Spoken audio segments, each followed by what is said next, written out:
Thanks, Brandon. You might not have to pay for it. The cost of college, of course, is soaring these days, but one local legislator is proposing free college tuition so long as the student performs a certain number of community service hours. But while tuition could be free, of course, we know that someone's got to pick up the tab.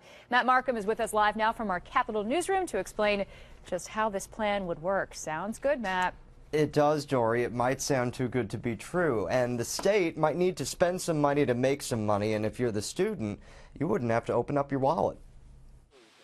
Each year, most state school students pay $9,000 in tuition, and at least 60% of graduates in New York hold $25,000 in debt. All of that might change if students agree to volunteer their time. Assemblyman Angelo Santabarbara says free tuition would free up extra money to spend on Main Street if a student does what is necessary to be eligible for the proposed tuition-free New York program.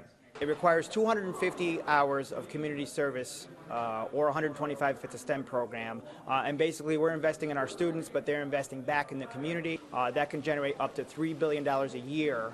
But the money's got to come from somewhere. The New York State budget is, with federal money and everything, when you add everything in, is $140 billion. This program is going to cost 1% of that. The other hook would be that students have to live here 1 year before and 5 years after going to college. I would think about it, but I probably wouldn't do it. I don't know. I've lived in New York for 20 years. I'm ready to go. Santabarbara says 10 to 20% of students who graduate school in New York leave when they're done. For those that leave to find work, Santabarbara believes his proposal would enable employers to find them. First thing businesses look for when they relocate or think about relocating is if they have an educated workforce. We're going to have higher earners. We're going to be able to generate more sales tax. We're going to be able to generate more income tax.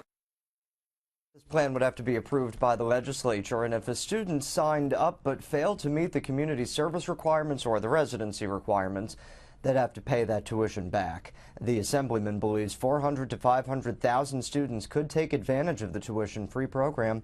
Live in the Capitol newsroom, Matt Markham, CBS 6 News.